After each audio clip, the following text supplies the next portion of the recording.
When we use terms like creative thinking, I think we have to kind of stop just a minute and kind of develop the idea a little bit, because there's an excellent possibility that everybody using those terms is actually thinking about it in a different way, or because creativity is, for example, me being an artist and, you know, in a writer and a dancer and stuff like that, engaging in various levels of creativity, I will have an entirely different take on what we mean by creativity than, say, somebody else that doesn't really, really engage in any of what you call creative activities. And even though our mind itself is our most creative tool, very few people really realize this, and even fewer people actually know how to use it as a creative tool. So most people really don't relate to creativity in terms of just being able to use their mind in a different way, or to really be able to pay attention to how they're having a tendency to think about things, and then intentionally train themselves to think about things in a different way, or a more novel, unique, in kind of like a original way. So in thinking, we all pretty much get what thinking is, right? I mean, thinking is pretty much the talking aspect of your inside your head, the internal dialogue that usually thinks in words. It's usually telling you stories about stuff, explaining stuff, describing stuff, giving you some kind of a narration about stuff, that type stuff. And the imagination kicks in that situation when the thoughts produce impressions in our mind, where we create little scenarios that kind of like act it out or illustrate ideas. And usually the imagination is kind of like in sync with whatever we're thinking about. We think it, then we picture it. We think it, then we picture it. We think it, then we picture it, right? And typically how emotions come into the picture when we're not being triggered from the outside, but when we're intentionally just sitting there thinking, is that we have a thought, and we form a picture in our mind of the thought, and then we have an emotional reaction to our own thought. That creates an emotional response, so to speak.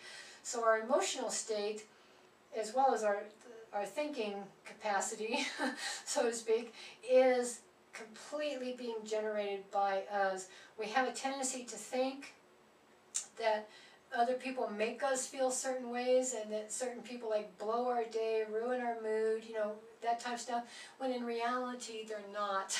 In reality, something happens on the outside, it stimulates or provokes something, and we have a whole, it causes us to think in a certain way, and then we have a whole emotional reaction to what we're thinking about or how we're perceiving the situation, and that completely changes our state of mind, or becomes the state out of which we act in the world, or we start reacting, however you want to look at it. But the fact of the matter is, we're completely doing it.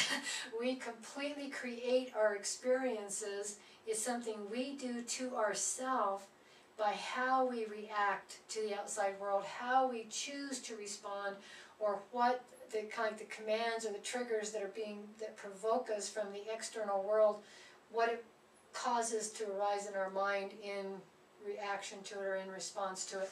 But the thoughts are still our thoughts. We're still thinking them, and we're still having an emotional thought, a response to the thoughts and how we're picturing situations in our own mind. So once we kind of are able to really see that and really understand it and kind of grasp the fact that we're always creating our own experiences, we can start learning how to consciously work with that. And we can learn how to be able to allow the same stimulus to be going on the outside, while completely creating a different reaction to it on the inside, or allowing ourselves to not be triggered all the time. What I mean by a trigger, if you're not quite sure what that means, is that it's like a memory that we have. Somebody does something, acts a certain way, talks to us in a certain way, has a certain attitude, right? Because triggers are usually emotionally driven, so there's some kind of emotional quality in how something's being done. And that triggers a response in us based on a memory that we have, that we are associating the trigger with, as far as the tone of voice being used, or what they're saying, or how they act and how they're treating us, that type of stuff, that reminds us of something in the past that hurt us or that we didn't like or that caused us to have bad feelings. And so it triggers us, we have a huge immediate emotional response, we reference and access a memory, bring it to the foreground, and we're back in that state, we're back in that same type of experience, and we're using the memory to create this experience, our current experience, to be the same thing, to mean the same thing. We're telling a little story about the current situation that's the same as the story that's inherent in the memory itself. So this is like instant regurgitated memories, that how we keep living in the past, right? Is that we just, everything on the outside just serves to stimulate memories, and we keep accessing and bringing up memories and using them to recreate similar ideas in the present moment. And it's kind of like living the same type of theme your whole life, because you're, for the most part, you're living at an unconscious level. Anytime we're living out the past on pure memory, subconscious works on memory. The conscious mind has the ability to think and create new experiences. The subconscious mind just repeats stuff, right? It needs a pattern, it needs a memory. It doesn't think, it just does, right? Give me a pattern and I'll fulfill it. That's what the subconscious mind says. So, and subconscious mind is emotionally driven. So, huge emotional responses are almost purely an unconscious reaction to something, where we don't realize that we don't have to be reacting. And no, this situation is not like, just like, you know, this person didn't just talk to me the same way my dad used to talk to me. No, it doesn't have to be that way. We're just making it that way in our own head, right? Our own mind. So to be able to think creatively is to be able to kind of like realize that you're having a tendency to do that, because realization is what makes us aware in the moment, right? So we can start bringing that awareness into our everyday life, and as something's happening, which is the only time we have the ability to truly change anything, is in the moment it's taking place. As something's happening, we can keep it out here, and we can say, how do I want to respond to that, or how do I want to look at that, or how do I want to, and we can, in that moment, be able to make new choices, new ways of responding, and by how we're creating our internal experience in response to whatever's happening outside of us.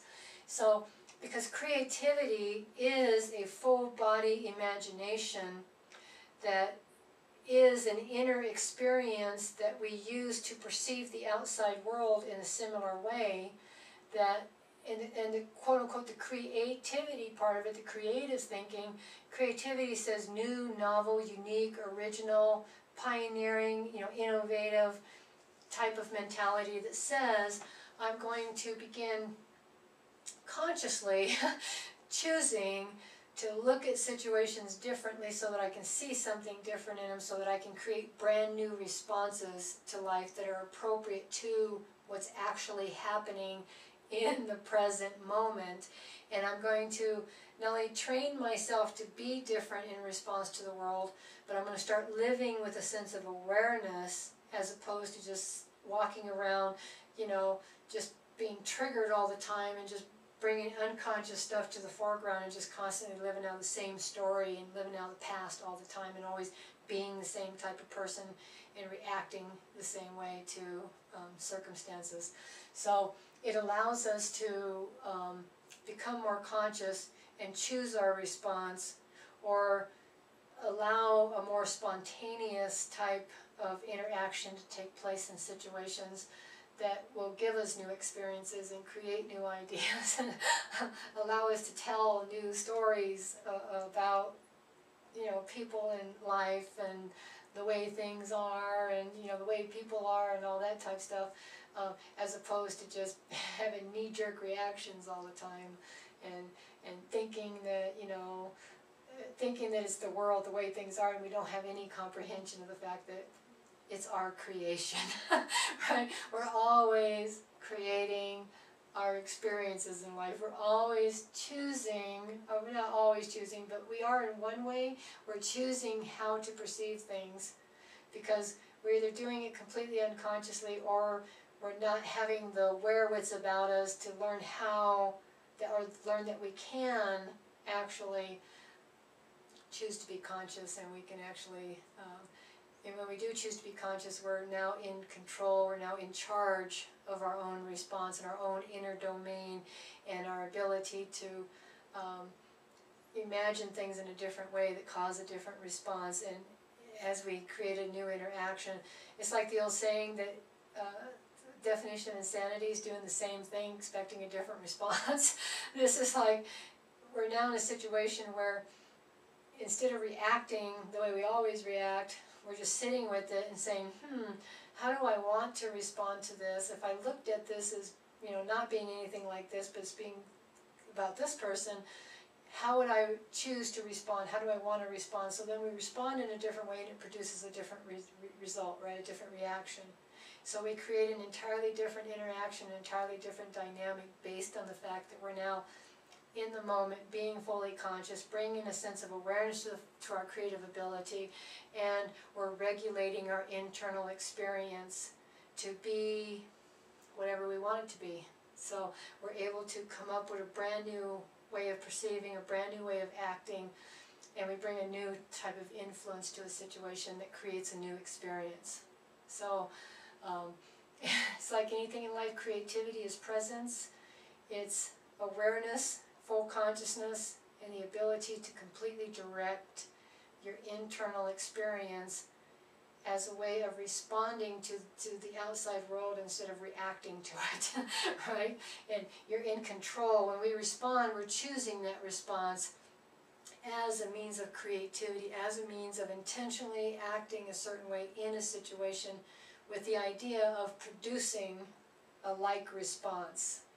So it's a way of kind of being, it's the ultimate form actually of being empowered in your life, is through your creative ability to first create inside what you want to experience outside, and realize that you have full control over what happens inside your body and inside your mind, regardless of what's going on outside of you. You just have to be able to perceive it that way and gain enough control that you can actually do it.